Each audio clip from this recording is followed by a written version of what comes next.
మానవ జన్మకు కృతజ్ఞత ఏది? ప్రియమైన దేవుని పిల్లలారా, మానవ జన్మ అంటున్నారు, దానికి కృతజ్ఞత అంటున్నారు కదా. అసలు ఈ జన్మ విషయంలో మనిషి ఎవరికి కృతజ్ఞత చెల్లించాలి? ఒకవేళ కృతజ్ఞత చెల్లించాలి అంటే ఈ జన్మ వెనక మేము కృతజ్ఞత చెల్లించవలసిన దేవుడు ఏమైనా కష్టపడ్డారా?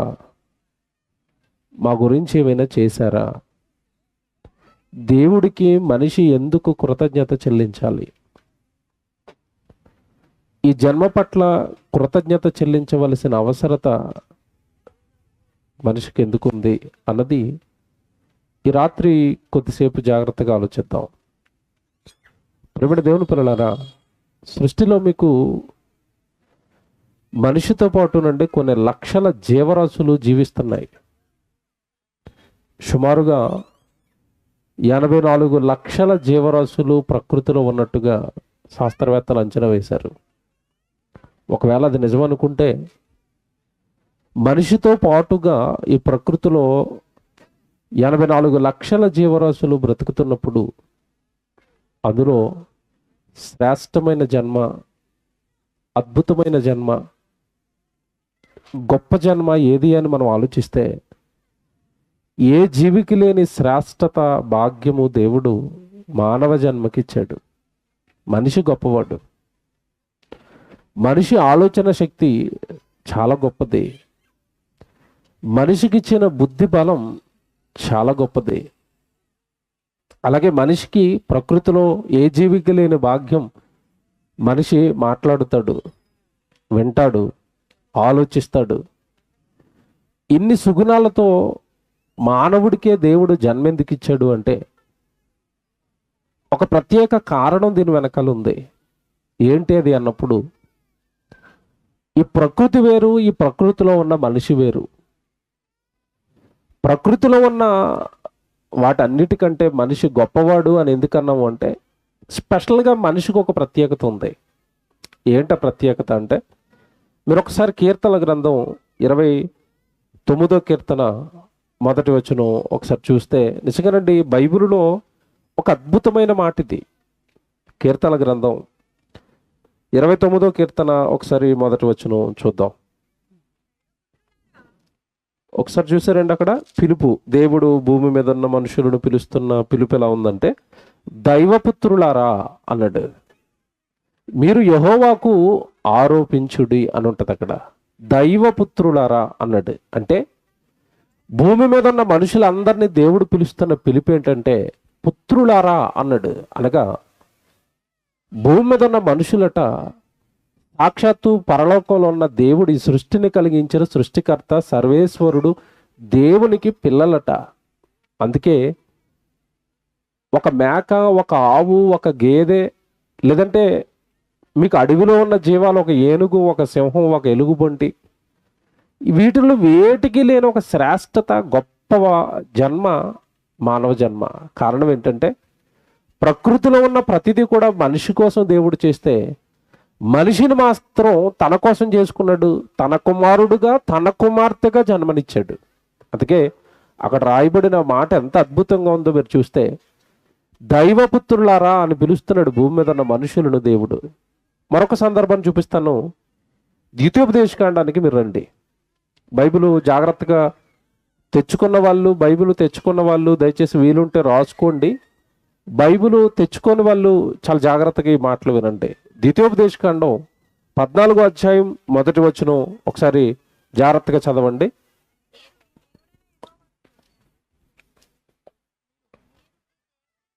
ద్వితీయోపదేశకాండం 14వ అధ్యాయం 1వ వచనం చదువుతున్నారండి.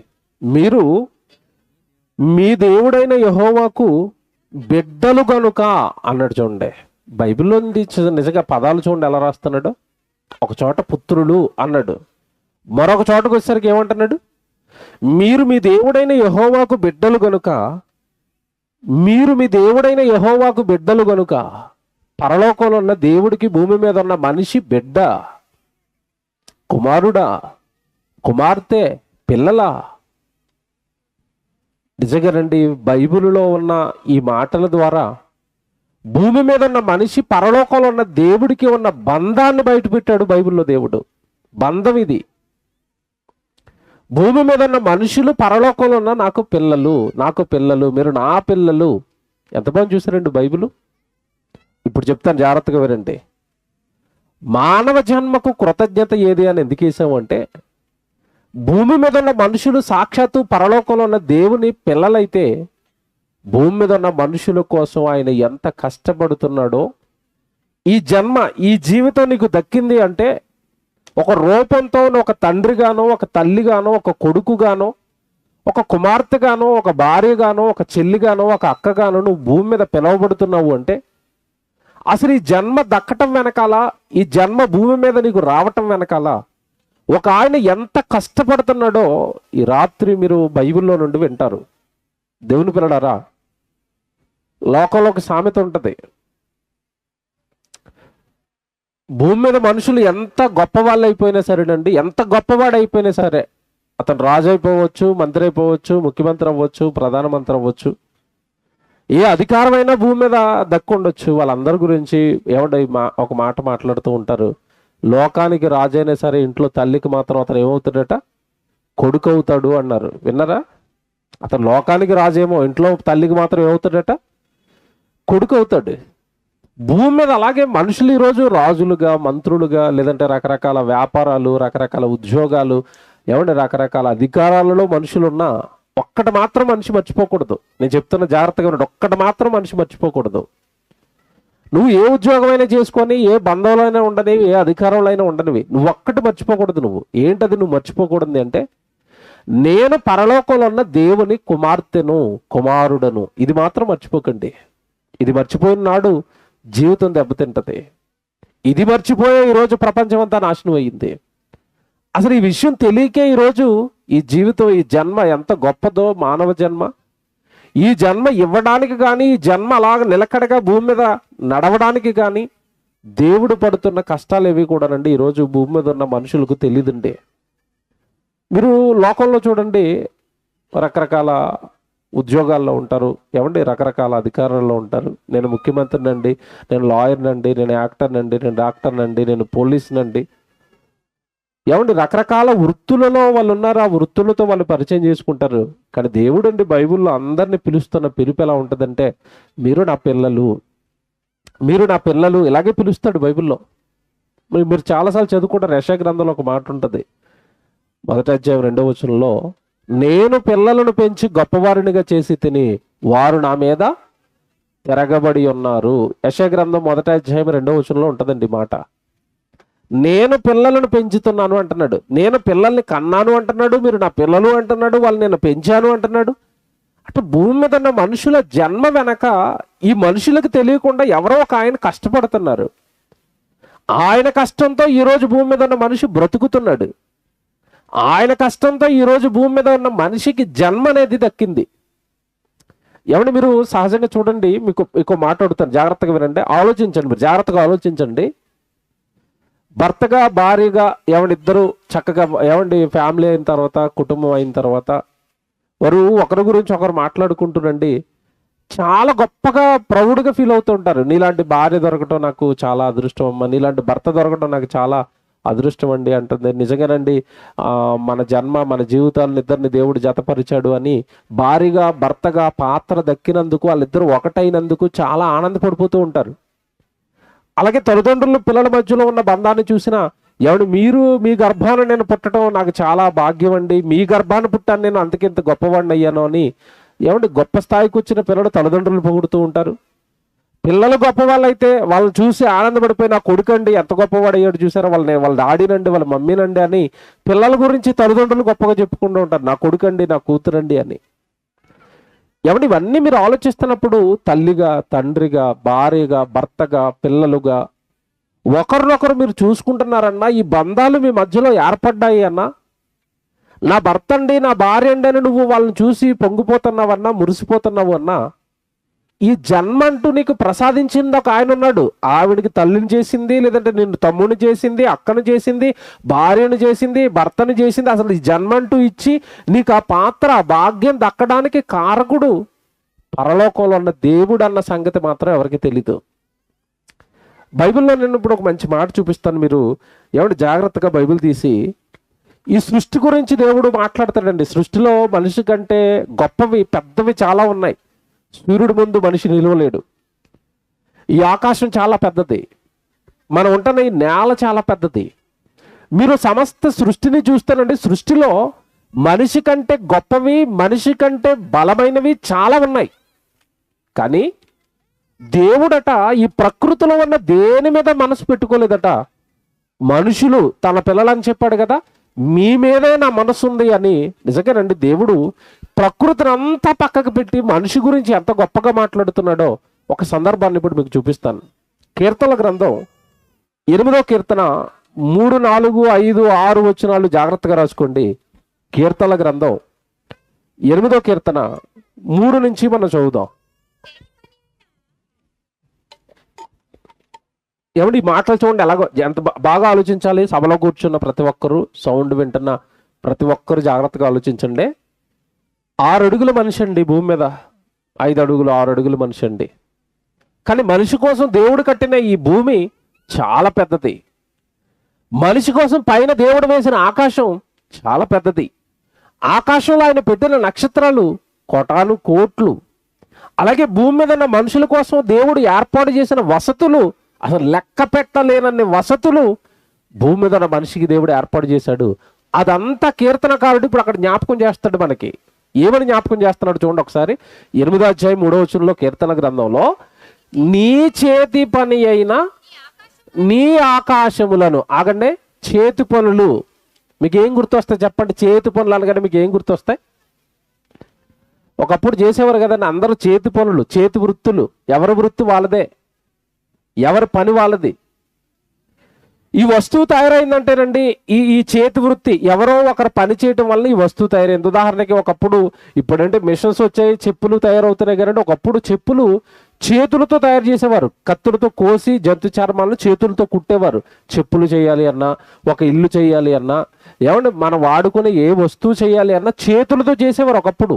ఇంట్లో ఆడపిల్లలు వాడుకోవడానికి కిచెన్లో మ్యాక్సిమం సామాన్లన్నీ కూడా చేతులతోనే చేసేవారు. తాటాకులతోనూ. తెలుసు కదండి మీకు, ఆ రోజు వాడుకునే చేటలు కానివ్వండి, ఆ రోజు అన్నం వండుకోవడానికి అవసరమైన కుండలు కానివ్వండి, అవన్నీ దేంతో చేశారు? చేతులతో కదండి, చేతి వృత్తులు కదండి అవన్నీ. Very good. ఒక కుండ తయారైందంటే కుండ చేసిన కుమ్మరు ఉంటాడు. ఇంట్లో మీరు ఏ వస్తువుని తీసుకున్నా దాని చేతి పని, దాన్ని చేసిన ఒక ఆయన ఉన్నాడు. కానీ మనిషి అండి ఒక వస్తువు ఇంట్లోకి వచ్చిందనేసరికి దాన్ని చేసింది ఎవరో ఉంటారు. పోనీ అదంతా మీకు అర్థమైపోతే పాతకాలం. ప్రజెంట్ చెప్తాను నేను. ఇప్పుడు మీ చేతిలో వాడుకుంటున్న సెల్ ఫోన్లు అన్ని వేరు వేరు బ్రాండ్స్ వాడతారండి. మీరు వివో బ్రాండ్ అంటారు కదా, లేదా శాంసంగ్ బ్రాండ్ అంటున్నారా? వివో బ్రాండ్ అన్నారంటే ఆ మొబైల్ని ఎవరో తయారు చేశారు. ఎవరు తయారు చేశారు? వివో అనే కంపెనీ వాడు తయారు చేశాడు. శాంసంగ్ కంపెనీ వాడు తయారు చేశాడు. ఆటోలు మీరు చూడండి, బజాజ్ ఆటోలు అని ఉంటాయి, టీవీఎస్ ఆటోలు అని ఉంటాయి. ఆటోలు ఆ కంపెనీ తయారు చేసింది. అలాగే కార్లు ఉన్నాయి, హోండా కార్స్ ఉంటాయి, మారుతి సుజుకి కార్లు ఉన్నాయి, టొయోటా కార్స్ ఉన్నాయి. వాటిని తయారు చేస్తున్న కంపెనీస్ ఉన్నాయి. మీరు ఇంట్లో వాడుకున్న ఫ్రిడ్జ్లు ఉన్నాయి, రకరకాల బ్రాండ్లు అండి. ఒక్కొక్క ఫ్రిడ్జ్ ఒక్కొక్క రకం, ఒక్కొక్క ఫ్రిడ్జ్ ఒక్కొక్క కంపెనీ. మీరు వాడుకునే ఏసీలు ఉన్నాయి, అవి కూడా రకరకాలు. మీరు వాడుకునే టీవీలు ఉన్నాయి, అవి కూడా రకరకాలు. ఇవన్నీ మీకు ఇప్పుడు ఎందుకు జ్ఞాపకం చేస్తున్నాను అంటే, మీరు ఎవరింట్లోకి వెళ్ళినా ఒక కొత్త వస్తువును చూడగానే, ఆ వస్తువు ఏంటండి? టీవీ. ఎప్పుడు కొన్నారండి అని అడగగానే మీరు వెంటనే అడిగే రెండో ప్రశ్న ఏంటి చెప్పండి? టీవీ కొత్తది కొన్నారు అనగానే మీరు వెంటనే రెండో ప్రశ్న ఏమడుగుతారు చెప్పండి? ఏ కంపెనీ అండి అడిగారా? ఏ కంపెనీ అండి? శాంసంగ్ కొన్నారా, ఎల్జీ కొన్నారా అంటే అర్థం ఏంటో తెలుసా? ఏ కంపెనీ అని మీరు అడుగుతున్నారంటే ఇండైరెక్ట్గా మీరు ఏం అడుగుతున్నారంటే ఈ టీవీ ఎవరు తయారు చేశారండి అని అడుగుతున్నారు. శాంసంగ్ కూడా తయారు చేశాడా, ఎల్జీ కూడా తయారు చేశాడా, ఎవరండి తయారు చేసిందని అడిగారు. Very good. టీవీ తయారు చేసిన వాడు ఉన్నాడని తెలుసు, ఫ్రిడ్జ్ తయారు చేసిన వాడు ఉన్నాడని తెలుసు, కారు తయారు చేసిన వాడు ఉన్నాడని తెలుసు. ఒకసారి పైకి చూడండి, పైకి చూస్తే ఏం కనబడుతుంది చెప్పండి? ఏం కనబడుతుంది? ఒకసారి చూడండి. ఇప్పుడు చూసారు కదా రోజు, ఒకసారి ఇప్పుడు చూడండి, ఇప్పుడే చూడాలి మీరు. చూసారు ఏం కనబడింది మీకు? ఆకాశం కనబడింది కదా. ఎవరు చేశారు? శాంసంగ్ కంపెనీ వాడా? బాగా ఆలోచించండి. టొయోటా కంపెనీ వాడు చేశాడా? ఎవరు చేశారు? పైన ఉన్న ఆకాశాన్ని ఎవరు చేశారు? ఇప్పుడు చూడండి, బైబిల్ ఎంత బాగుంటుందండి. బైబిల్ ఎంత మంచి పుస్తకమో, భూమి మీద ఉన్న మనుషులకు తెలియని సంగతులు ఎంత బాగా చెబుతుందో చూడండి. 8వ అధ్యాయం 3వ వచనంలో ప్రారంభంలో అంటున్నాడు, నీ చేతి పని అయినా నీ ఆకాశము. ఆకాశం ఎవరిదట? అక్కడ బైబిల్ ఏమనుందండి? నీ చేతి పని అయినా నీ ఆకాశము అనగా ఆకాశం ఎవరిది? దేవుడిది. ఆకాశము దేవుడిది. ఆకాశంలో ఉన్న కోటాను కోట్ల నక్షత్రాలు దేవునివి. ఆకాశంలో మండుతున్న సూర్యుడు దేవుని వాడు. ఆకాశంలో నీకు కనబడుతున్న చంద్రుడు దేవుడు చేశాడు. ఆకాశంలో ఈ భూగ్రహంతో పాటు ఇంకా గ్రహాలు ఉన్నాయి, వాటన్నిటిని కూడా దేవుడు చేశాడు. ఆకాశంలో నీతో పాటు ఈ మనముంటున్న ఈ నక్షత్ర మండలంతో పాటు ఇంకా కోటాను కోట్ల నక్షత్ర మండలాలు ఉన్నాయండి, వాటన్నిటిని దేవుడు చేశాడు. పైకి చూపించి అంటున్నాడు, నీ చేతి పని అయినా నీ ఆకాశము అన్నాడు. ఏమంటే నిజంగానండి, ఈరోజు మనిషి మిస్ అయిపోయింది ఇదే. పైన ఆకాశం ఎవరు చేశారో తెలీదు, కిందుంటున్న నేల ఎవరు చేశారో తెలీదు, వస్తున్న గాలి ఎవరిస్తున్నారో తెలీదు, త్రాగుతున్న నీళ్లు ఎక్కడి నుండి వస్తున్నాయో ఎవరు తయారు చేస్తున్నారో తెలీదు. ఈరోజు పంచభూతాలు అనుభవిస్తున్నాడే తప్ప మనిషి అండి, ఆ పంచభూతాల సృష్టికర్త ఎవరో తెలీదు. ఎంత రాస్తున్నాడు చూడండి బైబిల్లో, నీ చేతి పని అయినా నీ ఆకాశము. కంటిన్యూ చూద్దాం. అక్కడ ఒక మంచి మాట ఉంటుందండి, మనిషి గురించి మాట్లాడతాడు. ఇవన్నీ చెప్పిన తర్వాత, నీవు కలుగజేసిన చంద్ర నక్షత్రములను నేను చూడగా. ఏమండి, ఒకప్పుడు దావీదు చూసాడట వాటిని. మీకు మాట్లాడుతాను, ఒకప్పుడు దావీదు వాటిని చూసాడండి, ఈరోజు మనిషి చూశాడు. ఎలాన్ మస్క్ అని మీకు తెలియదు కదా, ఒక అతను ఉన్నాడు, మంచి మంచి ఏమండి బ్రాండ్స్, టెస్లా కంపెనీ ఓనర్ అండి. అలాగే ఈ మధ్యకాలంలో ఒకటి సోషల్ మీడియాకు వాడతారు బాగా పెద్ద పెద్ద వాళ్ళు, ట్విట్టర్, దాన్ని కూడా కొనుగోలు చేశాడు. ప్రపంచ కుబేరుడు, ఆస్తిపరుడు. అతను ఎలాగైనా సరే నేను ఆకాశంలో ఉన్న వేరొక గ్రహం మీద నేను అర్జెంటుగా కాలనీ కట్టేయాలని కూర్చున్నాడు. ఇప్పుడు వేరే గ్రహం మీదట, భూమి మీద కాకుండా వేరే గ్రహం మీద నేను ఒక కాలనీ కట్టేస్తానంటున్నాడు. భూమి ఉంది, ఇంకా చాలా విశాలంగా ఉంది, చాలా ప్లేస్ ఉంది. మనిషి ఏమండి వింత వింత పోకడలకు పోయి ఆకాశం ఎక్కాలని ఆలోచిస్తున్నాడు. కానీ నిజంగానండి అక్కడ మీరు చదువుకుంటున్న మాటలో, నీవు చేసిన సూర్యచంద్ర నక్షత్రములు, పక్కనున్న గ్రహాన్ని దేవుడు చేశాడు, అక్కడ కాలనీ కడతానంటాడే తప్ప ఆ గ్రహం చేసింది ఎవరో తెలియదు ఇంతకీ. అక్కడ అది ఎందుకు పెట్టబడిందో తెలీదు. నిజంగానండి ఈరోజు మానవ జాతిని చూస్తున్నప్పుడు అనుభవిస్తున్నాడు తప్ప చేసిన ఆయన్ని మర్చిపోయాడు. అనుభవిస్తాడు తప్ప అసలు ఎవరిచ్చారో తెలీదు. నీవు చేసిన సూర్య చంద్ర నక్షత్రములను నేను చూడగా మనుషుని జ్ఞాపకము చేసుకున్నట్టుకు వాడు ఏ పాటివాడు. అసలు వాటితో పోలిస్తే మనిషి ఏ పాటోడయ్యా? ఇప్పటి వరకు నుండి సూర్యుడి దగ్గరికి మనిషి వెళ్ళగలిగాడా? దగ్గరకు వెళ్ళగలిగాడా? చంద్రమండలం ఎక్కాడు, సూర్యుడి మీదకి ఎక్కమని చెప్పండి, ఎక్కలేడు, కరిగిపోతాడు. ఎందుకు ఎక్కలేడు అంటే బగబగ బగబగ బగబగ మండుతుంది. అది ఎవరు మండిస్తున్నారు తెలీదు. అసలు వాటితో పోల్చుకుంటే మనిషి ఏ పాటి వాడయ్యా? సూర్యుడితో పోలిస్తే మనిషి ఏ పాటి వాడు? ఒక నక్షత్రంతో పోలిస్తే, నక్షత్రాలు అనగానే మనకి మిలుగులుకొని చిన్న కనబడుతుంది, అదే అనుకున్నారు దాని సైజు. సూర్యుని కంటే కొన్ని లక్షల రేట్ల పెద్దవవి నక్షత్రాలు, సూర్యుడి కంటే పెద్దవవి. అలాంటి ఎన్ని ఉన్నాయంటే కోట్లు ఉన్నాయి. అసలు వాటి శక్తి ముందు, వాటి విస్తీర్ణం ముందు, వాటి బరువు ముందు, వాటి కాంతి ముందు, అసలు వాటి ముందు అసలు మనిషి ఏ పాటు వాడండి? 6 అడుగులండి. నిజంగా అలాగ రోడ్డు మీదకి వెళ్తున్నప్పుడు హెల్మెట్ లేకుండా బండి మించి కింద పడితే చచ్చిపోతున్నాడు. ఈ మధ్యకాలంలో చావులు విచిత్రం కదండి. బండి మించి కింద పడితే చచ్చిపోతాడండి మనిషి కనపడ్డు. మళ్ళీ 6 అడుగులు ఉంటాడు, మహా అంటే ఒక 90 కేజీలు ఉంటాడు, 80 కేజీలు ఉంటాడు, 70 కేజీలు ఉంటాడు. ఒక 6 అడుగులు 90 కేజీల రూపం ఇది, అంతే చిన్న రూపం. కానీ అంత పెద్ద పెద్ద వాటినట్టు దేవుడు విడిచిపెట్టట. ఇప్పుడు మీరు చదువుకున్న మాట, అంత పెద్ద పెద్ద వాటిని విడిచిపెట్టట. నీవు మనుషుని జ్ఞాపకము చేసుకున్నటకు వాడు ఏ పాటి వాడు అన్నాడు. అంటే ఇప్పుడు ఈ విశ్వాన్ని కలిగించిన దేవుడు దృష్టి అంతా కూడా ఎవరి మీద ఉందట? మనిషి మీద ఉంది. మనుషులను దేవుడు జ్ఞాపకం చేసుకుంటున్నాడట. జాగ్రత్తగా వినండి. మనుషులను దేవుడు జ్ఞాపకం చేసుకుంటున్నాడట. మనిషి దేవుడిని జ్ఞాపకం చేసుకుంటాడా? చేసుకోడండి. మీకు మాట్లాడుతాను, ఎంత అన్యాయం చేస్తున్నారో దేవుడికి కొన్ని అర్థమవుతాయి ఇప్పుడు మీకు.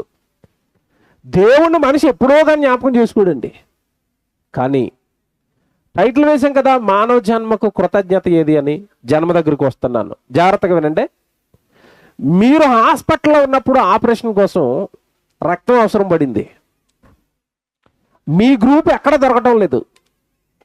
మీ ఇంటి పక్కన ఒక అతను ఉన్నాడు, మీ గ్రూప్తోనే సేమ్.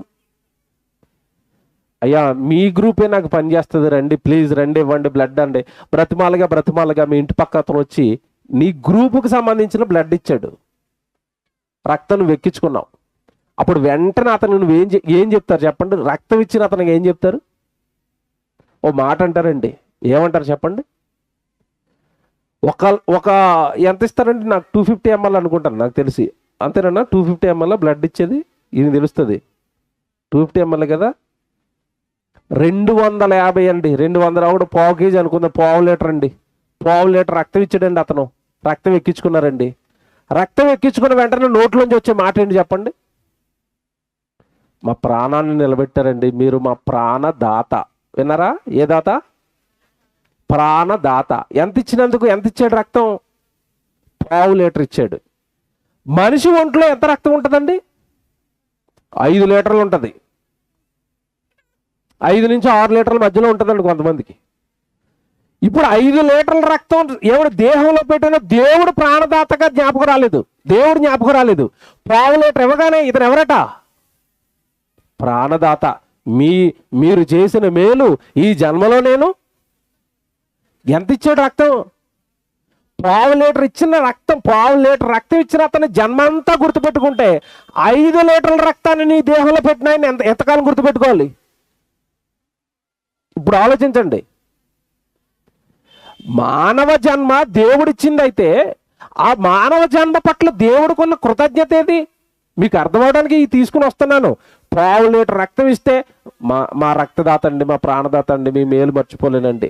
మరి 5 లీటర్లు చేసిన ఆయన ఎక్కడ పోయాడు? ఎవడికి గుర్తున్నాడు దేవుడు? ఇంకోటి చెప్తాను ఇప్పుడు మీకు. దేహంలోనండి, మనిషికున్న ఈ దేహంలో ఏదైనా అవయవం పోయింది అనుకోండి, అవయవాలు పోతూ ఉంటాయి. కిడ్నీ పోయింది. కిడ్నీ పోయినప్పుడు కిడ్నీ ఇవ్వటం అంటే ఎంత కష్టమో మీకు తెలియదు కదండి. కరెక్ట్గా మ్యాచ్ అయ్యి అతను దొరకాలి. అతనికి 2 కిడ్నీలు ఉంటే 1 కిడ్నీ నీకు దానం చేయాలి. ఒకవేళ అతను దానం చేయడానికి ఏమన్నా ఊరకనే ఒప్పుకోవడానికి ఒక 15 లక్షలు 20 లక్షలు అడుగుతాడు. ఆ డబ్బులు ఇచ్చిన తర్వాత అతనుకున్న 2 కిడ్నీల్లో 1 కిడ్నీ నీకు ఇస్తాడు, నువ్వు పెట్టుకుంటావు. చచ్చిపోయేవాడు ఆ కిడ్నీ పెట్టుకోవడం వల్ల ఏమవుతాడు? బ్రతుకుతాడు. బ్రతికిన తర్వాత ఆ కిడ్నీ ఇచ్చిన అతన్ని, ఆ కిడ్నీ ఇచ్చిన అతను కూడా ఏమని చెప్తారు చెప్పండి? మా ప్రాణదాత అండి, నా ప్రాణాన్ని నిలబెట్టారండి. 2 కిడ్నీలు నీ దేహంలో మంచివే పెట్టాడు, నువ్వు పోగొట్టుకున్నావు. ఆ 2 కిడ్నీలు పెట్టినందుకు ఎప్పుడూ స్తోత్రం చెప్పలేదు దేవుడికి. చెప్పవా? 1 కిడ్నీ ఇచ్చినోడికి 20 లక్షలు కట్టి మళ్ళీ వాడికి దండం పెడుతున్నావు. పోనీ ఆ కిడ్నీ ఇచ్చినోడు ఏమన్నా వాడు ఇంట్లో తయారు చేసుకుని తెచ్చాడా? వాడికి ఎవరు ఇచ్చారు? వాడికి దేవుడు 2 ఎడితే నీకు ఒకటి ఇచ్చాడు. అసలు దేవుడు అండి ఈరోజు మనిషికి ఎక్కడని జ్ఞాపకాలు ఉన్నాడు? మీరు ఆలోచించండి. అసలు మానవ జన్మ, ఈ దేహాన్ని అనుభవిస్తున్న మనిషి, ఈ దేహాన్ని కట్టిన దేవుడిని అసలు ఎక్కడ జ్ఞాపకాలను ఉంచుకున్నాడు? ఎక్కడ జ్ఞాపకం ఉంచుకున్నాడు? బర్త్డేలు చేసుకుంటాడు, తర్వాత వివాహ దినాలు చేసుకుంటాడు, యానివర్సరీలు చేసుకుంటారు. బాగా డబ్బులున్న వాళ్ళు చనిపోయిన తర్వాత జరిగే వాటిని ఏమంటారు? సంతాప దినాలు. 1వ సంవత్సరం, 2వ సంవత్సరం, 3వ సంవత్సరం, అన్ని దినాలు చేసుకుంటున్నావు. అసలు ఈ దినాలు అనుభవించడానికి దేహాన్ని ఇచ్చిన దేవుణ్ణి ఎప్పుడైనా జ్ఞాపకం చేసుకున్నావా? ఒకసారి ఆలోచించు. నువ్వు బర్త్డే చేసుకోవాలంటే దేహానికి వయస్సు రావాలి కదా, దేహం భూమి మీద ఉండాలి కదా, నీకంటూ జీవితం ఉండాలి కదా. జీవితం ఎవరిచ్చారు? బైబిల్లో మాట చూపిస్తానండి. భక్తులంటే ఇలా ఉండాలండి. దేవుని నమ్మిన వారన్నా, దేవుడిని తెలుసుకున్న వారన్నా ఇలా ఉంటారు. బైబిల్లో దావీదు మీద మనకు కనబడతాడు. దావీదు ఏమంటున్నాడు ఒకసారి చూడండి. దావీదు ఏమంటున్నాడు చూడండి. కీర్తనల గ్రంథం 139వ కీర్తన 13వ వచనం ఒకసారి చూడండి.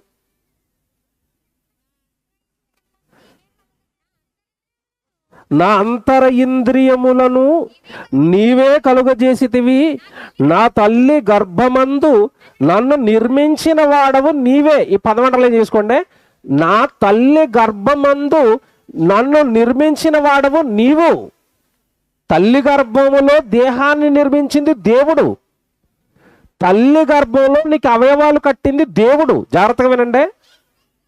అసలు జన్మ పొందుకున్న తర్వాత చాలామంది మాట్లాడే మాట, ఏమండి మీరు చాలా బాగున్నారండి అని. కానీ అందరూ ఎవరిని జ్ఞాపకం చేస్తారంటే, ఏమండి ఈరోజు నేను బాగున్నానంటే కారణం మా అమ్మ మా నాన్న. అంతేనా? క్రెడిట్ మొత్తం ఎవరికి? అమ్మ నాన్నలు. అమ్మ నాన్నల వల్లనే నేను ఉన్నాను, అమ్మ నాన్నల వల్లనే నేను ఉన్నాను అంటున్నారు.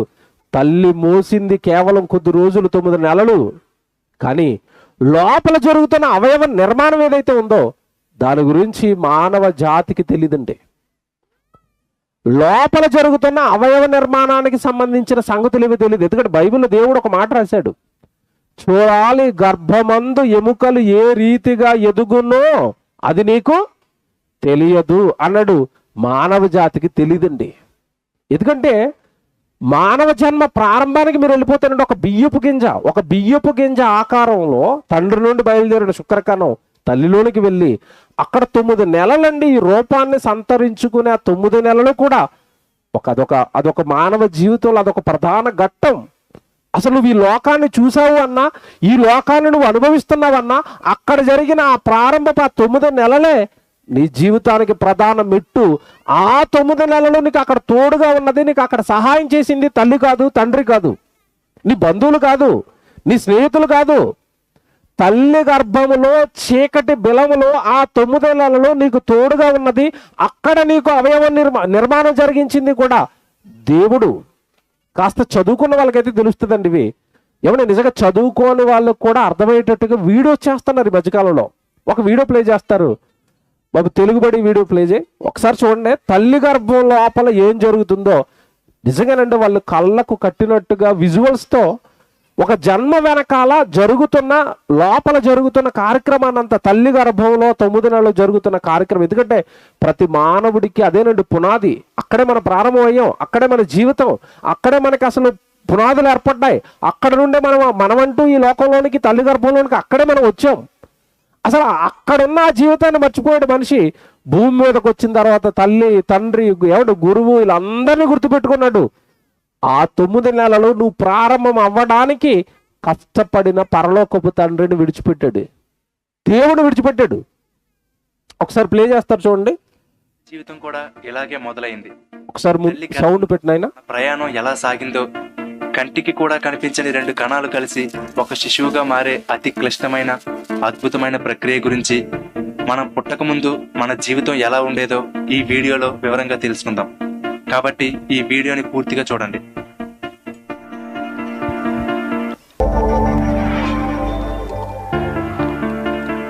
ఈ ప్రయాణం మనం ఒక్కరమే ఒంటరిగా ప్రారంభించలేదు.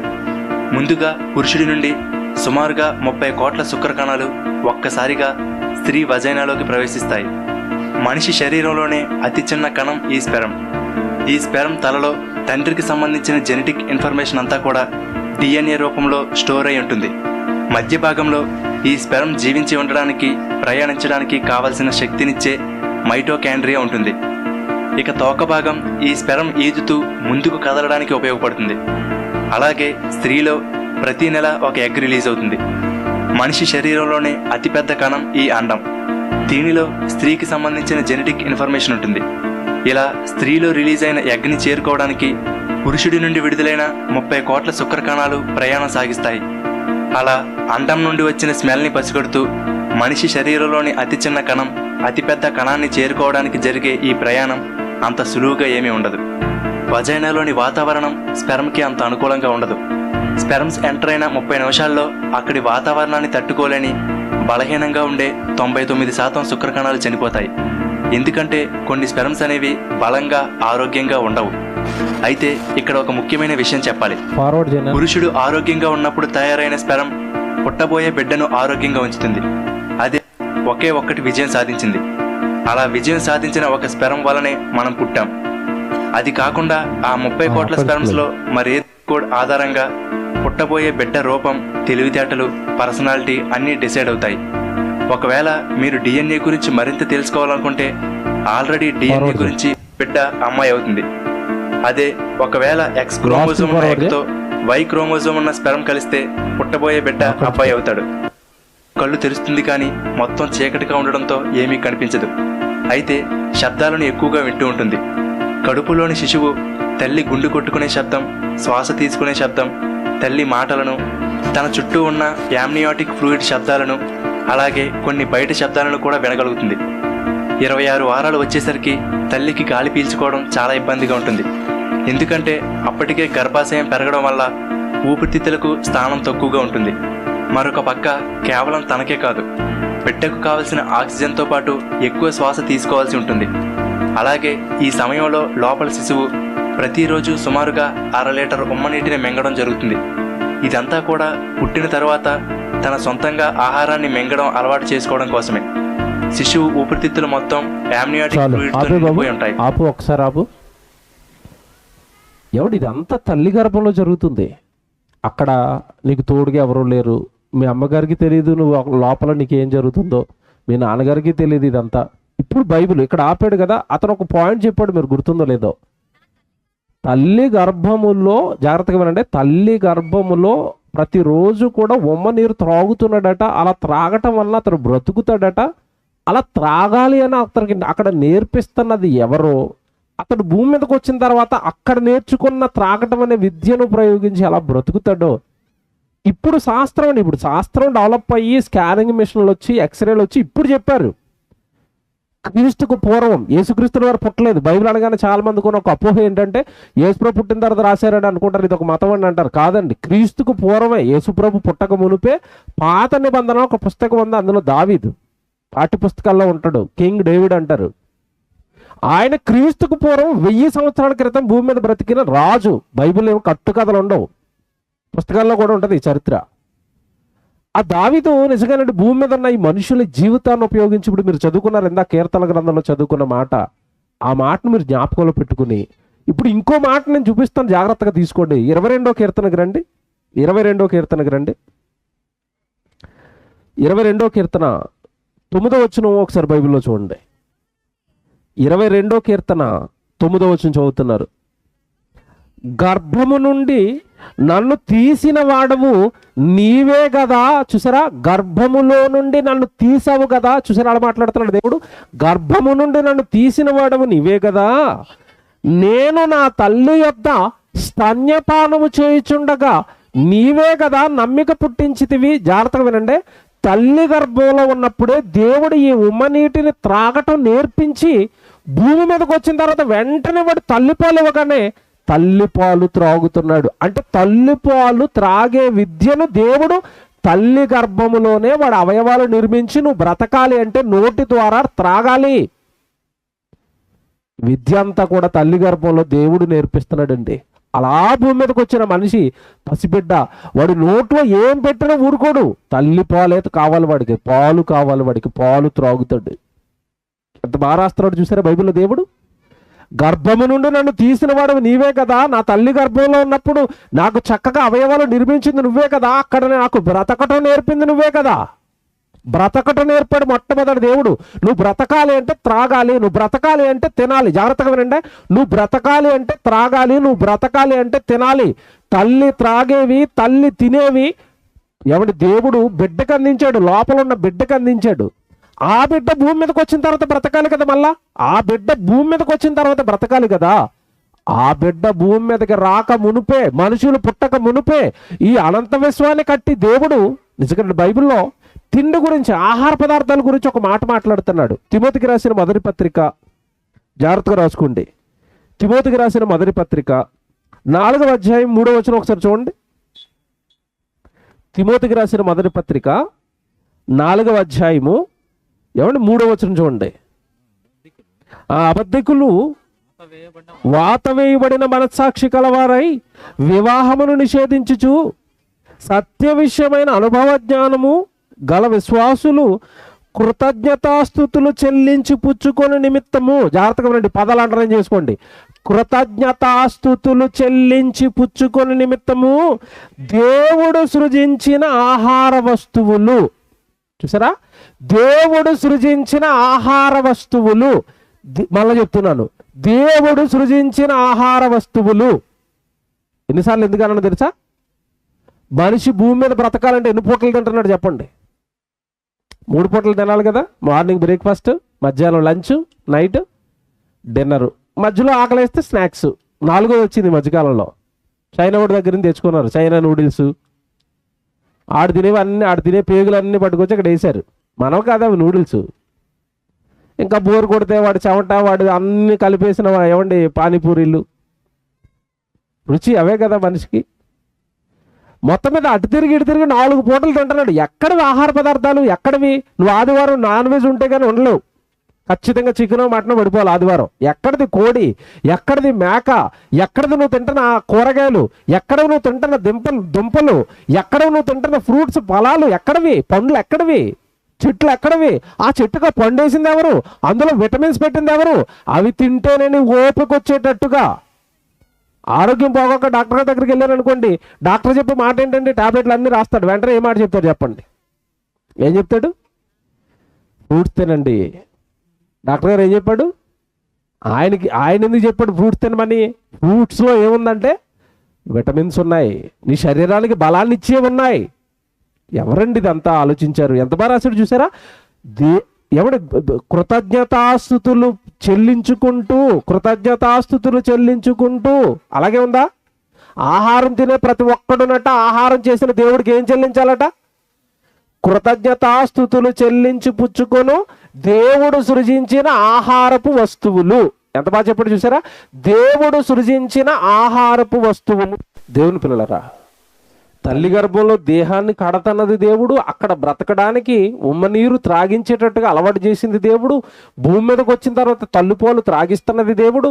తల్లిపాలు అయిపోయిన తర్వాత మనిషి బ్రతకాలి అంటే బలమైన ఆహారం తినాలి. పప్పు దినుసులు, కూరగాయలు, పళ్ళు, ఏమైనా రకరకాల నాన్ వెజ్లు, వీటన్నిటిని తయారు చేసింది దేవుడు. చూసారా?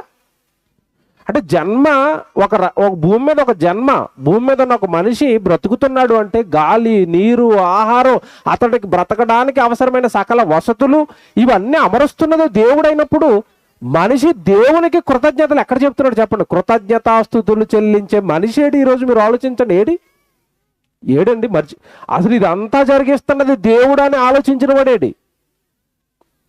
దీని అంతటి వెనక దేవుడు ఉన్నాడన్న సంగతి ఆలోచించిన వాళ్ళేరి?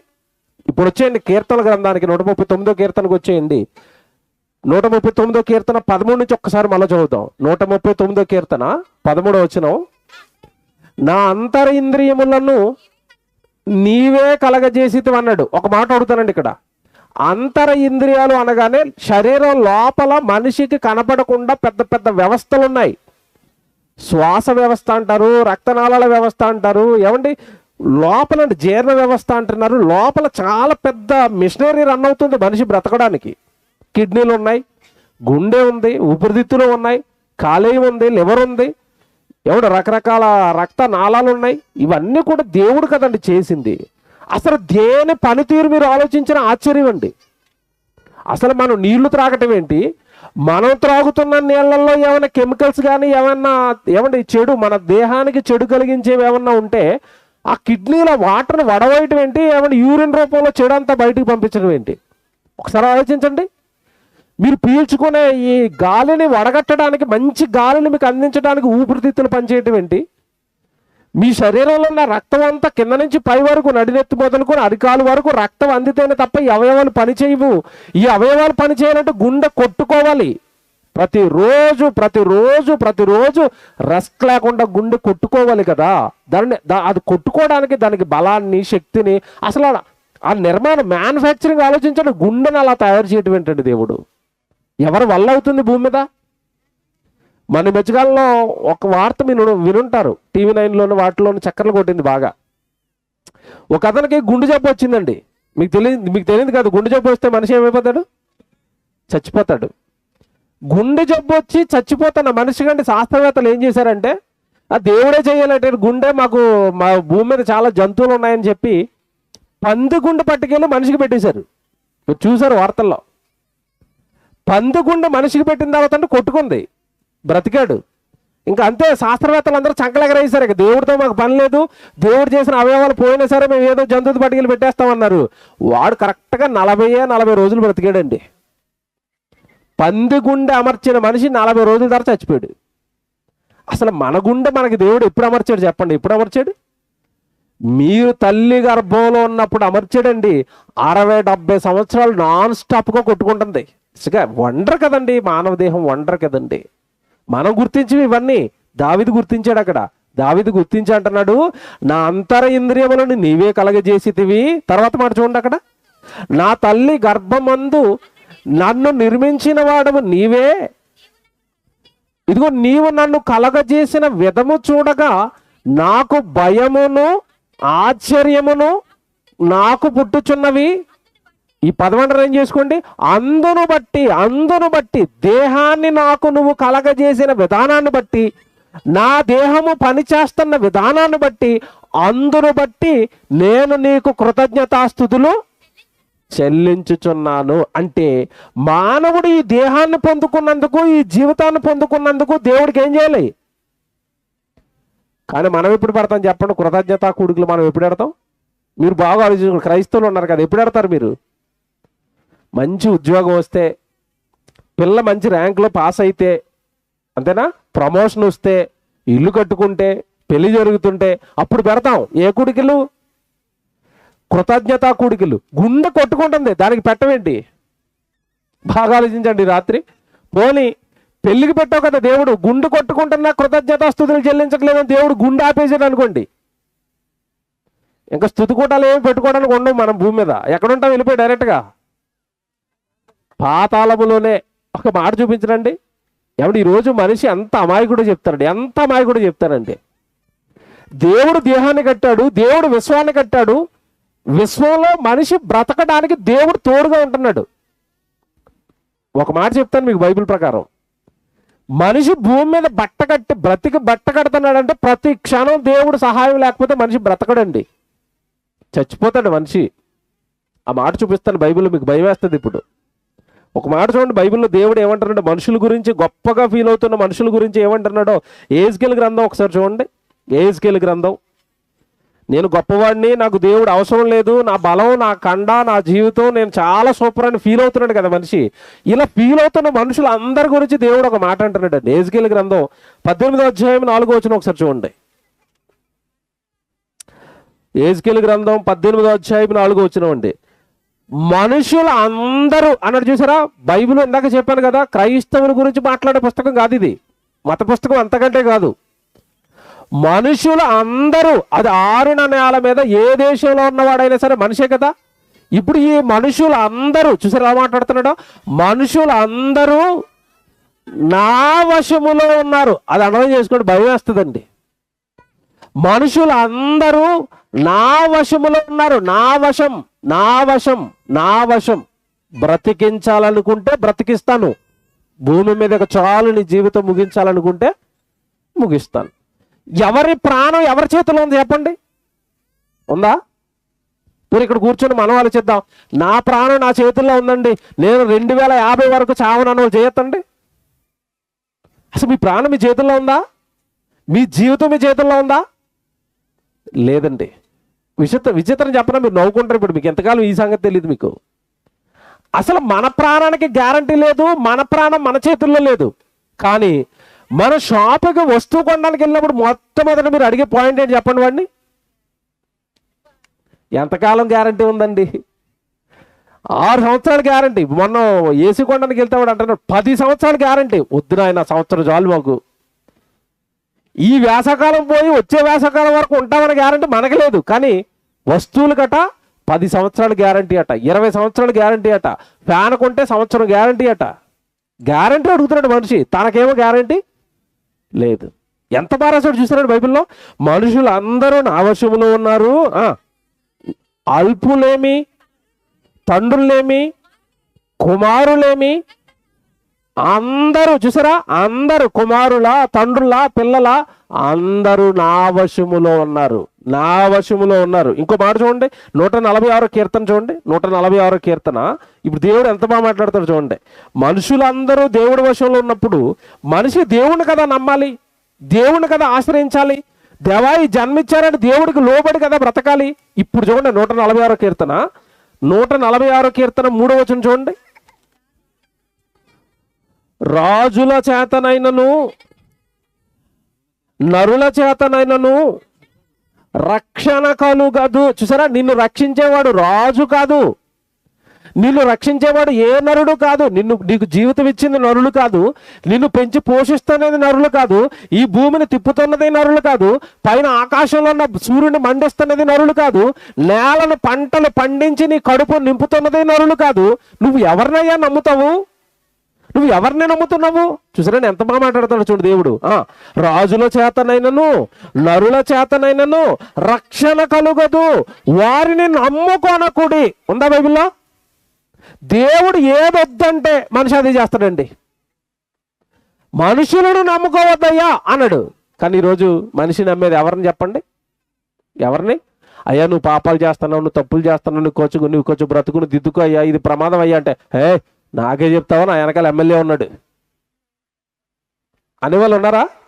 నాకే చెప్తావా, తెల్లారితే నేను సీఎం నేను ఒకే టేబుల్ మీద భోజనం చేస్తావు, నా వెనకాల పార్టీ ఉంది, నా వెనకాల డబ్బు ఉంది, నా వెనకాల అధికారం ఉంది, నా వెనకాల అండ ఉంది అంటే ఎవరు నమ్మాడు చెప్పండి? మనిషి ఈరోజు ఎవరు నమ్మాడు? ఇప్పుడు దేవుడు వేస్తాడండి కౌంటరు. నువ్వు డబ్బును నమ్ముకున్నావా, అధికారాన్ని నమ్ముకున్నావా, ఎవరో నా వెనకాల ఉన్నారు మనుషులు నమ్ముకున్నావా? ఇప్పుడు చూడండి దేవుడు వేసే కౌంటర్ ఎలా ఉంటుందంటే, మీరు వారిని నమ్ముకొనకుడి అనడా. తర్వాత చూడండి, తర్వాత వారి ప్రాణము వెడలిపోవును, వారి మంటి పోలగుదురు. ఎందుకు? అందరి ప్రాణాలు ఎవరి వశంలో ఉన్నాయి? దేవుడి వశంలో ఉన్నాయి. దేవుడి వశంలో అతని ప్రాణం ఉంటే, దేవుడి వశంలో నీ ప్రాణం ఉంటే, నువ్వు దేవుడిని నమ్మవలసింది పోయి మనిషిని నమ్మావు. తక్కమని ఒక రోజు యాక్సిడెంట్లో అతను చచ్చిపోతే అంతే కదండి. ఏదో రోగం వచ్చి హార్ట్ వచ్చి అతను చచ్చిపోతే ఏమండి ప్రాణం పోయే మనిషిని నమ్ముకున్నావా? వాడు నీ వలె మంటిపోలగుదురు. తర్వాత మాట వారి సంకల్పము నాడే నశించును. చూసారండి, మనిషి పట్టుబడండి మనం మనుషులు నమ్ముకోవడానికి. ఈ లోకాన్ని నమ్ముకుంటున్నారా? ఈ లోకంలో దేన్నో నమ్ముకుంటున్నారా? కాదండి. మానవ జన్మ పొందుకున్న ప్రతి ఒక్కడు కృతజ్ఞతగా తిరిగి జ్ఞాపకం ఉంచుకోవలసింది, ఆహారం తినేటప్పుడు జ్ఞాపకం ఉంచుకోవలసింది. పుట్టినరోజు వచ్చిందా, ఇంకొక సంవత్సరంలోనికి కుమార్తె కానీ కుమారుడు కానీ నువ్వు కానీ ప్రవేశించావా, ఈ జన్మిచ్చింది దేవుడు అని జ్ఞాపకం ఉంచుకుని దేవుడి జ్ఞాపకాలలో తిరిగి నేను ఉండాలి అని ఆలోచించాలి. నన్ను పుట్టించింది దేవుడు, నా కొరకు యేసుక్రీస్తుల వారిని లోకానికి పంపించి నేను పాపంలో పడిపోతే నా పాప క్షమాపణ కొరకు బ్రతుకుని ఆయన జీవితం ఆయన ప్రాణాన్ని ఇచ్చేసింది దేవుడు కదండి. ఎవరినండి నమ్ముతున్నారు ఈరోజు లోకం? అసలు ఈ జీవితం పట్ల ఎవరికి ఎలాంటి అవగాహన ఉంది? నన్ను పుట్టించింది దేవుడు, నేను తిరిగి దేవుడి కొరకు బ్రతకాలని ఎవరికి ఉంది ఆలోచన? ఎందుకు పుట్టిస్తున్నాడు తెలుసండి దేవుడు? యెషయా గ్రంథం 43వ అధ్యాయం 7వ వచనం చూడండి. ఎందుకు పుట్టిస్తున్నాడు మనుషుల్ని? యెషయా గ్రంథం 43వ అధ్యాయము 7వ వచనం చూడండి. నా మహిమ నిమిత్తము నేను సృజించిన వారిని, నా నామము పెట్టబడిన వారందరినీ నేను తెప్పిస్తాను. ఇదిగో నా నామము నిమిత్తం వాళ్ళు నేను సృజించాను అంటే మనిషి పుట్టింది దేవుని కొరకు, దేవుడిని మహిమపరచటం కోసం, దేవుడి కొరకు బ్రతకటం కోసం, దేవుడు రాయించిన గ్రంథాన్ని బాగా నేర్చుకుని ప్రజలకు అర్థం కాని ప్రజలకు దేవుడి గురించి చెప్పడం కోసం. ఏమండి ఈరోజు భూమి నరులంతా ఆయన పిల్లలే అయినా, ఈ విశ్వం అంతా ఆయన కష్టమే అయినా, నరులను బ్రతికించడానికి దేవుడు కష్టపడుతున్నా ఇది ఎవరికి తెలియకుండా దేవుడు విడిచిపెట్టి కదండి ఈరోజు సమాజం బ్రతుకుతుంది. ఎప్పుడైతే దేవుడు లేడో, ఎప్పుడైతే దేవుడు అన్న ఆలోచన లేదో, దేవుడు అన్న భయం లేదో, నా ప్రాణం ఆయన వశంలో ఉందన్న ఆలోచన ఎప్పుడైతే మనిషి మర్చిపోయాడో క్రూరుడైపోయాడండి. పాపాలకు అలవాటు పడిపోయాడు, నేరాలకు అలవాటు పడిపోయాడు. ఎవడి సాటి మనిషి మరో మనిషిని దోచుకుంటున్నాడు, చంపుతున్నాడు, నరుకుతున్నాడు. ఎవడు నిజంగా ఈ మధ్యకాలంలో సన్నివేశాలు చూస్తుంటేనండి మనసు అసలు కలిచివేయబడుతుందండి. మానవ జన్మ గురించి దేవుడు ఎంత గొప్పగా రాస్తే అసలు పుట్టిన బిడ్డల్ని ఏం చేస్తున్నారు తెలుసండి? బాబు వీడియో ప్లే చేస్తావా? నీకు చిన్న వీడియో పంపించాను. అసలు అది అది అది అది మీరు ఆ సీన్ చూస్తేనండి అంత అసలు కడుపు తరుక్కుపోతుందండి. పరలోకంలో ఉన్న దేవుడు తల్లి గర్భంలో ఇంత గొప్పగా ఈ జన్మనిస్తే, భూమి మీదకి వెళ్ళిన ఆ మనిషి నా కొరకు బ్రతకాలని బైబిల్లో రాయిస్తే, ఆ పుట్టిన ఆ మనిషి కోసం ఈ అనంత విశ్వాన్ని నడిపిస్తూ పగలనక రాత్రనక కొనకక నిద్రపోక దేవుడు ఈ మనుషుల కోసం కష్టపడుతుంటే అసలు ఆ జీవితాన్ని, పుట్టిన జన్మను ఏం చేస్తున్నారు తెలుసండి? ఆ వీడియో ప్లే చేస్తారు చూడండి. చిన్న బిట్టు పంపించాను బాబు నేను. చూడండి, అది విప్పే వరకు ఏంటో అనుకుంటారు మీరు. జాగ్రత్తగా అలా చూడండి. కట్టి పడేసారండి, ఎన్ని గొడ్డలు చుట్టారు చూడండి. అది విప్పుతున్నారు చూడండి, కట్టి పడేసారండి బయట. ఎక్కడ దొరికింది అంటే ఒక చెత్తపుట్టలో దొరికింది. అది విప్పుతున్నారు ఏంటో అనుకుని వీళ్ళు.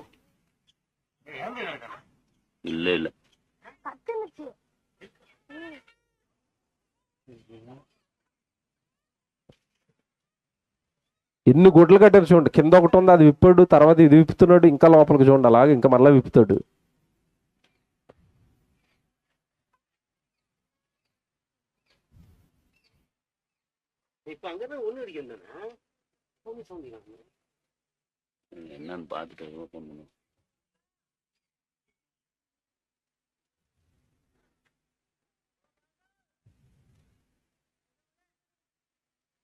చూడు లోపల మళ్ళీ పేపరు.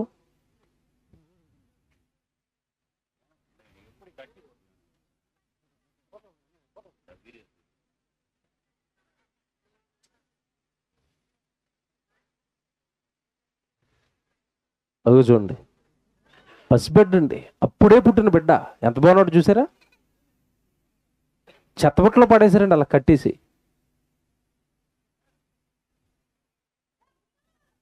బ్రతుకున్నాడు దేవుడు, బ్రతికించాడు చూడండి. ఊపిరాడకి చచ్చిపోరండి. ఆ ప్లాస్టిక్ మూతికేసి అంత అలాగ బిగించి కట్టేస్తే చూడండి, పట్టుకెళ్ళి మళ్ళీ అనాథాశ్రమంలో ఇచ్చారండి. ఆ బిడ్డ బ్రతికాడు. పట్టుకెళ్ళిపోతున్నారు చూడండి. చాలండి. ఇది ఎందుకు చూపించండి తెలుసండి? ఆ తల్లి గర్భంలో ఆ దేహం కట్టడానికి దేవుడు ఎంత కష్టపడ్డాడు మీకు తెలియదు కదా. ఎంత కష్టపడ్డాడండి? 9 నెలలు 270 రోజుల కష్టం అండి అది. ఊపిరితిత్తులు కానీ, గుండె కానీ, ఆ లోపల ఉన్న ఏ అవయవాన్ని చేయలేడు. చివరికి ఆ చిన్న బిడ్డ నెత్తి మీద జుట్టు కూడా తయారు చేయలేడు మనిషి. అంత కష్టపడి దేవుడు బిడ్డలను కంటుంటే, ఎవడు బిడ్డలను ఇస్తుంటే, ఆ బిడ్డలు ఇలా చేస్తుంది ఈరోజు సమాజం. దేవుని పిల్లలారా, ఈ జన్మ గురించి ఒక్కసారి రాత్రి బాగా ఆలోచించుకోండి. చివరిగా ఒక మాట చెప్పినాడు, ముగించేస్తాను. ఈ జీవితం దేవుడిదని, ఈ ప్రకృతి దేవుడిదని, ఈ జన్మ జరగడానికి దేవుడు కష్టపడుతున్నాడు అని ఒకవేళ నువ్వు దేవుణ్ణి మర్చిపోతే, చాలా సీరియస్గా వార్నింగ్ ఇచ్చాడు దేవుడు బైబిల్లో. కీర్తనల గ్రంథం 9వ కీర్తన ఒకసారి చూడండి. 9వ కీర్తన 17వ వచనం చూద్దాం. కీర్తనల గ్రంథం 9వ అధ్యాయము 17వ వచనం అండి. కీర్తనల గ్రంథం 9వ అధ్యాయం 17వ వచనం. దుష్టులను దేవునిని మరుచు జనులందరూ పాతాళమునకు దిగిపోవుదురు. బాగా చెప్పాడు చూడండి. దుష్టులు దుర్మార్గతను విడిచిపెట్టకుండా, పాపాలు విడిచిపెట్టకుండా, పవిత్రంగా పుట్టిన మనిషి పవిత్రంగా బ్రతకకుండా మోసాలకు, నేరాలకు, అబద్ధాలకు, వ్యభిచారాలకు, దొంగతనాలకు పాల్పడి ఆ దుష్టత్వాన్ని విడిచిపెట్టలేకపోయినా ఒకటి. రెండోది, దుష్టులను, నెక్స్ట్ దేవునిని మరచువారు అందరూ అన్నాడు చూసారా. దేవుడిని ఎవరైతే మరిచిపోయారో, ఈ 60-70 ఏళ్ళ ఈ జీవితం గడిచిపోయిన తర్వాత వాళ్ళు వెళ్ళేది ఎక్కడికట? పాతాళమునకు దిగిపోవుదురు. దిగిపోతారు, పాతాళానికి దిగిపోతారు. ఎందుకు దిగిపోతున్నారు తెలుసా? 10వ అధ్యాయానికి రండి. 10వ అధ్యాయము 4వ వచనం చూడండి. దుష్టులు పొగరెక్కి, 10వ అధ్యాయం 4వ వచనం, దుష్టులు పొగరెక్కి యెహోవా విచారణ చేయుడని అనుకుందరు, దేవుడు లేడని ఎల్లప్పుడు వారు. చూసారా? దుష్టులు పొగరెక్కి యెహోవా విచారణ చేయుడు. ఇక్కడ చాలాసేపు చెప్పుకుంచాలండి. విచారణ చేయుడు. ఏం విచారణ చేయుడు? నీకు జీవితం ఎవరిచ్చారో నువ్వు గుర్తించకపోతే విచారణ చేయడా? నువ్వు త్రాగుతున్న నీళ్లు త్రాగుతున్నావు, వాడుకుంటున్నావా, నీళ్ళు ఎక్కడి నుంచి వచ్చాయో నువ్వు గుర్తించకపోతే విచారణ చేయడా? నీకు ఇచ్చిన జన్మ 60-70 ఏళ్ళు ఈ లోకం కోసం, నీ ఉద్యోగం కోసం, నీ వ్యాపారం కోసం, నీ సంపాదన కోసం, నీ పిల్లలుంటే దేవుడు విచారణ చేయడా? బాగా ఆలోచించండి. దేవుడు విచారణ చేయడా? నువ్వు చేస్తున్న మోసాలకు దేవుడు విచారణ చేయడా? నువ్వు చేస్తున్న భయంకరమైన కార్యక్రమాలు, పాపిపు కార్యక్రమాలకి దేవుడు విచారణ చేయడా? జీవితం ఇచ్చింది యేసుక్రీస్తుల వారిలాగా దేహాన్ని పవిత్రంగా దేవుడికి వాడతామని కదా, అపోస్తుల్లా బ్రతుకుతామని కదా, ప్రవక్తల్లా బ్రతుకుతామని కదా. ఏదండి ఈరోజు క్రైస్తవులు ఎవరు నిజంగా నమ్మేమో అంటారు, గుడికి వెళ్ళొస్తామంటారు, ఏ దేవుడి కార్యక్రమాలు ఉండవు, బైబిల్ చదువుకోరు, బైబిల్ నేర్పిస్తామంటే రారు, సువార్త కార్యక్రమాలకి వెళ్ళరు, వాళ్ళ కష్టార్జితాన్ని దేనికి దేవుడి పనికి ఉపయోగించరు. అలాంటప్పుడు నీ జన్మతో దేవుడికి చెందుతున్న కృతజ్ఞత ఇంకేం చెందుతుంది చెప్పు? నీకోసం ఆయన పడ్డ కష్టం ఎంత, నీకోసం ఆయన ఆలోచించిన ఆలోచనలన్నీ ఈరోజు నీ జీవితం ఆయనకు ఉపయోగపడుతున్నది ఎంత ఎప్పుడైనా ఆలోచించావా? నీకు ఇచ్చిన కాలం అంతా, నీకు ఇచ్చిన సమయం అంతా ఈ లోకం కోసం నీ కోసం వాడుకుంటున్నావే తప్ప సమయం ఇచ్చిన దేవుడికి ఏనాడు కృతజ్ఞతగా ఆయన పనికి నువ్వు వెళ్ళావు? నీ దేహం ఎప్పుడు ఆయనకు ఉపయోగపడింది ఒకసారి ఆలోచించు. విచారణ చేస్తున్నట్టు ఆ పదం చూసారా అక్కడ ఎలా ఉందో? దుష్టులు పొగరెక్కి యెహోవా విచారణ చేయడు.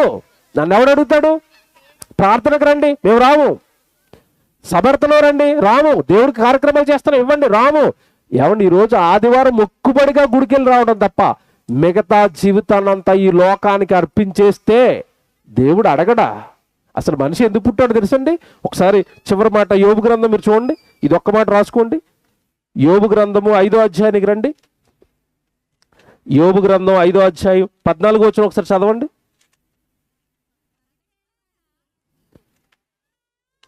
మించజాలని వయపరిమాణం నీవు వారికి నియమించి ఉన్నావు. ఇంతకీ ఎందుకు ఇచ్చాడు ఈ ఆయుష్కాలం? ఎందుకు ఇచ్చాడు ఈ జీవితం? ఇప్పుడు కింద ఎందుకు ఇచ్చాడట? కూలివారి వలె తమకు నియమింపబడిన పనిని అండర్లైన్ చేసుకోండి. ఈ పదమే తెలియదండి క్రైస్తవులకి. దేవుణ్ణి నమ్ముకున్నాం, వెళుతున్నాం, వస్తున్నాం. నీకు నియమింపబడిన పని చూసారు ఎలా రాశాడో? కూలివారి వలె తమకు నియమింపబడిన పనిని వారు ముగించు వరకు వారు విశ్రమము నందరు, పరలోకానికి రారు. భూమి మీద దేవుడు పని చేయకపోతే దేవుడిచ్చిన దేహంతో పరలోకానికి రారు. నీకు పని నియమించబడింది భూమి మీద, ఊరకనేవలేదు ఈ జన్మ. తింటావని, త్రాగుతావని, ఈ లోకంలో సుఖిస్తావని, ఈ లోకంలో డబ్బుకు ఆశపడి, ఈ లోకంలో ఉన్న ధనాయుధాలను నాశనం చేసుకుంటావని అందుకు కాదండి ఈ జన్మిస్తా. ఈ జీవితం అందుకు కాదండి. దేవుడి కోసం బ్రతకడానికి, దేవుడిని మహిమపరచడానికి, దేవుడిని గొప్ప చేయడానికి. చూసారండి, నీకు నియమింపబడిన పని, వారికి నియమింపబడిన పని. పదం చూడండి, భయపెడుతుంది ఆ పదం. అంటే నేను ఇప్పుడు దేవుడి కోసం పని చేయడానికి పుట్టానా? దేవుడు పని చేస్తానని జన్మిచ్చాడా? దేవుడి కొరకు బ్రతకడానికి లోకానికి వచ్చానా? దేవుడి పని అనగానే సువార్త పని, ఆయన గురించి చెప్పడానికి వచ్చానా? ఆయన గురించి చెప్పించడానికి వచ్చానా? ఆయన పనికి సహకారిగా ఉండడానికి వచ్చానా? చూసారండి, జన్మ పరమార్థం. ఆయన నీకు నియమించిన పనిని నువ్వు చేసి అప్పుడు నువ్వు దేవుడికి చెప్పాలి, నా జీవితాన్ని ఇచ్చినందుకు దేవా నేను మీ పని చేసి మీకు ఏం చెల్లిస్తున్నాను? కృతజ్ఞత చెల్లిస్తున్నాను. ఎండలో ఉన్నప్పుడు గిన్నెడు నీళ్ళు ఇస్తే చల్లటి నీళ్ళు వెంటనే ఏం చెప్తారు చెప్పండి? ఏం చెప్తారు? థ్యాంక్స్ అండి, వందనాలండి. మంచినీళ్ళు ఇచ్చినందుకే. మంచినీళ్ళు తాగడానికి దేహం చేసినానికి ఎప్పుడు చెప్పాము? బాగా ఆలోచించండి. మంచినీళ్ళు ఇచ్చినందుకే థ్యాంక్స్ అంటే మంచినీళ్ళు తాగుతున్న దేహం ఇచ్చింది ఎవరు? దేవుడు. ఏమంటే ఈరోజు మాది కళాశాల, బైబిల్ కాలేజు.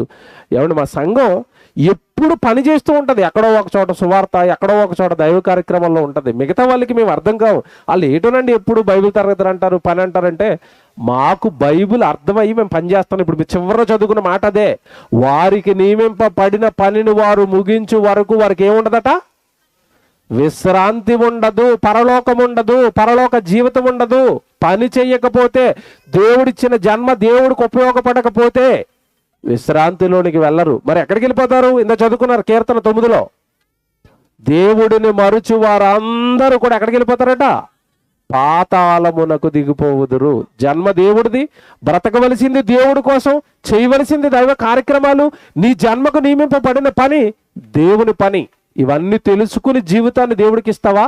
చక్కగా పరలోకాన్ని నువ్వు చూస్తారడం తర్వాత, లేదండి ఈ లోకం బాగుంది, నాకు 60-70 ఏళ్ళు ఇక్కడ తింటాను, త్రాగుతాను, సుఖిస్తాను, ఆనందిస్తాను, ఈ లోక సుఖభోగాలే నాకు బాగున్నాయి అనుకుని లోకంలో పడిపోతావా? 60-70 ఏళ్ల తర్వాత ఎవడి జీవితం ఎలాగో కటిక పేదవాడి జీవితం ముగుస్తుంది, ధనవంతుడి జీవితం ముగుస్తుంది, చదువుకున్నవాడి జీవితం ముగుస్తుంది, చదువుకున్నవాడి జీవితం ముగుస్తుంది. ఎవరి జీవితమైన 60-70 ఏళ్ల తర్వాత ముగియవలసిందే. తర్వాత ప్రారంభమవుతుంది ఈ జీవితానికి నువ్వు చేసిన కార్యక్రమాలను బట్టి తీర్పు. పాతాళమా, పరదేశా? ఒక్కసారి జాగ్రత్తగా ఆలోచించుకోండి. జన్మకు కృతజ్ఞత కలిగి బ్రతికామా, పరలోకంలో దేవుడున్న దగ్గరికి వెళ్ళిపోతాము. లేదు, నా జీవితం నా ఇష్టం అంటే తప్ప ఈ పాతాళానికి మరణం తర్వాత జారిపోతాం.